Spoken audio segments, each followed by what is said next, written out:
हर महादेव, जय महाकाल, जय पितृदेव। आप सभी को पता है कि 16 श्राद्ध पक्ष के दिन, जिसे पितृपक्ष के भी नाम से जानते हैं, उनके बहुत ही पवित्र दिन चल रहे हैं और अब तो आपको कुशा लानी ही पड़ेगी। ये कुशा क्या है और इसका क्या महत्व है?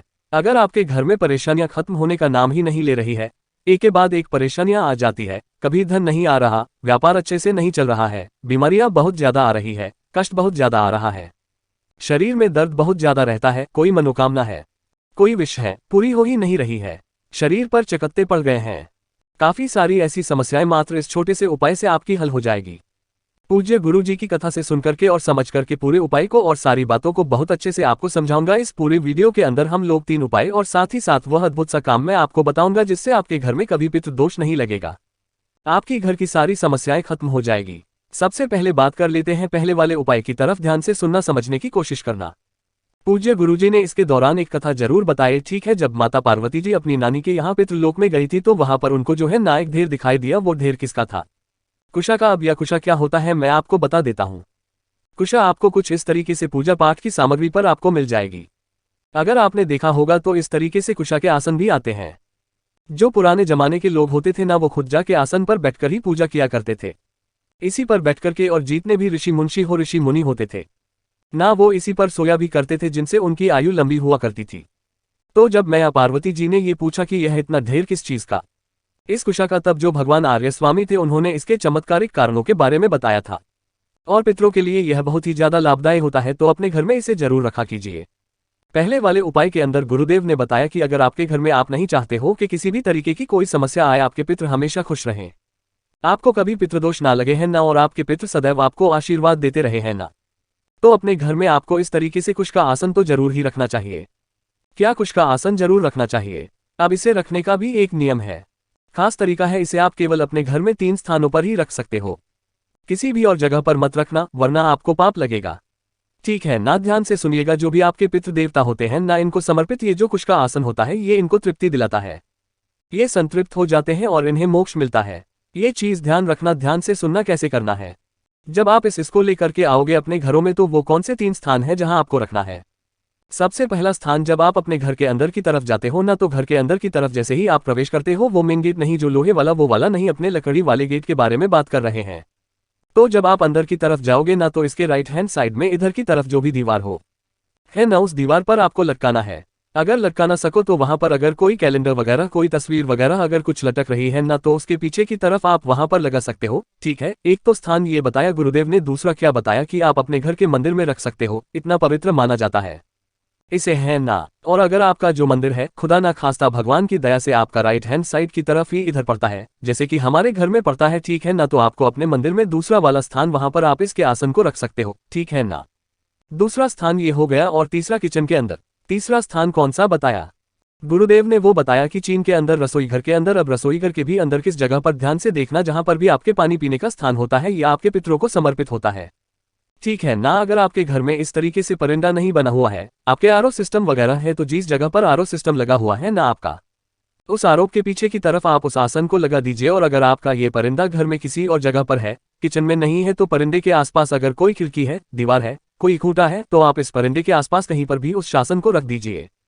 गुरुदेव ने कहा कि यह जो 3 स्थान होते हैं, कुशा के आसन को रखने मात्र से आपके घर में कभी कोई बड़ा रोग बीमारी नहीं होती है, चित्र हमेशा प्रसन्न रहते हैं, आपको आशीर्वाद सदैव मिलता रहता है, उस घर में कभी कोई बड़ी समस्या नहीं आ सकती। पहला कार्य तो ये हो गया। दूसरा ये वाला बात बताई गुरुदेव ने कि जो भी व्यक्ति कुशा के आसन पर बैठने के मात्र से ही अगर वह पूजा करता है ना, कुशा के आसन पर बैठकर के पूजा भी कर लेता है ना, तो उसके आंखों के नीचे कभी भी काले दाग धब्बे नहीं पड़ते हैं, है ना। उनको भी कभी भी किसी भी तरीके की कोई स्कीम समस्या नहीं होती है। ये चीज ध्यान रखना। ये दूसरा बताया। अब इसी के अंदर में अपन बात कर लेते हैं उपाय की तरफ। उपाय में क्या बताया गुरुदेव ने कि अगर आपको डर लगता है कि डॉक्टर आपको कहीं कोई बड़ी बीमारी ना बता दें, है ना, या फिर आपको लगता है कि आपके शरीर में कोई बड़ी भारी बीमारी हो चुकी है जो सही नहीं होगी, डॉक्टर के पास जाएंगे तो रिपोर्ट अपनी नेगेटिव आएगी, काफी ज्यादा गलती पड़ रही है ना, तो आप एक बार पितृपक्ष के दौरान इस वाले उपाय को करना। कैसे करना है ध्यान से सुनिएगा। 1 लोटा शुद्ध जल लेना अपने घर का, ठीक है ना। हो सके अगर आपको इस तरीके से हरी वाली को शामिल जाए, है ना, तो बहुत अच्छी बात है। वैसे मुश्किल है तो आप पूजा पाठ की सामग्री की दुकान पर जाओगे ना, इस तरीके से आपको मिल जाएगी सूखी वाली, ठीक है ना। इस कुशा को लेकर के आना, एक है ना, ज्यादा नहीं, इस वाले उपाय के अंदर, और इसको आपको इसी जल के अंदर डाल देना है है ना। धीरे धीरे करके जब ये कुशा काजल जो है इस कुशा को सोखने लगेगा, इसका अर्थ जो है वो इसके जल के अंदर आने लगे गाना। उसके बाद में इसको बाहर निकाल देना, लगभग 1 या आधा घंटा इसे रखे रहने देना। ठीक है, निकाल देना। निकल देने के पश्चात इस जल को लेकर के पहुंच जाना कहां पर, देवाधिदेव महादेव जी के मंदिर शिवलिंग के पास में। अब ध्यान रखना इसको चढ़ाने का क्रम है ना। देखिए उत्तर दिशा की तरफ तो आपको मुंह करके खड़ा होना ही है, फेस कर लेना अपना उत्तर दिशा की तरफ। और उसके बाद में आपको जो जल समर्पित करना है शिवलिंग पर समर्पित नहीं करना, ना ही आपको माता अशोक सुंदरी के स्थान पर समर्पित करना है। ये वाला जो स्थान होता है शिवलिंग और माता अशोक सुंदरी के बीच वाला स्थान है ना, इस वाले स्थान पर आपको ये जल समर्पित करना है। काशी विश्वनाथ के नाम से, किसके नाम से, काशी विश्वनाथ के नाम से आपको ये जल यहाँ पर समर्पित करना। समर्पित करने के पश्चात जो भी जल बहता रहता जलाधारी से नीचे की तरफ आएगा ना, उससे आपको उस लोट्स में इकट्ठा करना है। महादेव जी से अपना नाम और गोत्र बोल करके आपको कामना करनी है और इसे लेकर के घर पर आ जाना। जिन स्थान पर भी आपके शरीर में कोई बड़ा भारी रोग हो रहा है, जिसे गठान है या चकत्ते काले पड़ गए हैं या किसी भी तरीके की कोई समस्या है ना, उस स्थान पर आप इस जल को लगा लेना। थोड़ा सा जल आपको अपने आप ग्रहण कर लेना है। दाहिने हाथ में लेकर के काशी विश्वनाथ के नाम से अपने पितरों का स्मरण करते हुए यकीन मानिए, उसके बाद आप डॉक्टर के पास में जाए, आपकी रिपोर्ट पॉजिटिव आएगी। मतलब कुछ भी ऐसा वैसा कुछ नहीं आएगा, सब कुछ सही होगा। इतना बड़ा महत्व है महाराज का मात्र, ठीक है ना। अब तीसरे वाले उपाय के अंदर पूज्य गुरुजी ने बहुत ही अद्भुत, मैं इसको कम से कम 3 से 4 बार पहले बता चुका हूँ। जितनी भी मेरी माताएं बहनें सुन रही है, देख रही है ना, अगर उनके शरीर में कहीं पर भी कोई दर्द रहता है, किसी भी तरीके की कोई बीमारी रहती है, जैसे घुटनों का दर्द हो गया है ना, बदन दर्द हो गया, कंधे में दर्द होता है ना, या फिर आपके कमर में दर्द होता है, काफी सारी ऐसी समस्या है जो महिलाओं को बहुत ज्यादा होती है। पुरुष भी इस वाले उपाय को कर सकते हैं। ध्यान से सुनना कैसे करना है। आपको लेना होगा 1 लोटा शुद्ध जल अपने घर का, ठीक है। ये ले लिया। इसे लेने के पश्चात अगर आपको ऐसी कुशा मिल जाए तो बहुत अच्छी बात है, नहीं मिलती है तो इस तरीके की कुशा ले लेना, ठीक है ना। और इसी वाले कुशा को आपको इसी लोट्स के अंदर डाल देना है। डाल दिया। डाल देने के पश्चात इसे ढक करके है ना, ढक करके आपको कहां पर रख देना है, अपने पानी पीने के स्थान पर, जहां पर आपके पितृदेव का स्थान होता है, आरओ सिस्टम है तो वहां पर रख दीजिए। यहां पर आप जिसके अंदर आपने डाल दिया है ना, उसको इस तरीके से रख देना था करके, और इसी के सम्मुख आपको एक लगाना होगा लंबी बत्ती का दीपक, और उस दीपक की बत्ती का मुख रहेगा दक्षिण दिशा में। अपने पितरों का स्मरण करते हुए एक दीपक यहां पर लगा देना।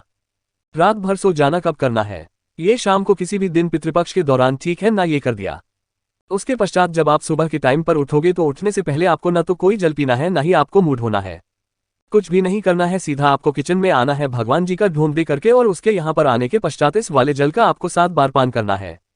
कितनी बार? 7 घूंट आपको इसी वाले जल के पीने हैं। आपका मुख रहना चाहिए दक्षिण दिशा की तरफ। किस दिशा में मुख रहेगा? दक्षिण दिशा में आपका मुख रहेगा। पितरों का स्मरण करते हुए आपको इस जल के 7 घूंट यहाँ पर पी लेने हैं, और उसके बाद में अगर कोई और भी व्यक्ति है उससे भी आप इस स्थिति 7 घूंट पहला दीजिए, इससे ज्यादा आपको नहीं पीना है। इसके 7 घूंट आपके शरीर का सारा दर्द खत्म कर देंगे। श्राद्ध पक्ष पितृपक्ष के दौरान 2 से 3 बार इस उपाय को करके देख लीजिएगा। पितृपक्ष खत्म होते होते आपके शरीर को आराम आने लगेगा, और अगर उसके बाद में भी नहीं आ रहा है, इसी वाले उपाय को आप कंटिन्यू थोड़े से दिन तक करते रहिए। 7-8 दिन के अंदर अंदर आपके शरीर का सारा दर्द खत्म हो जाएगा।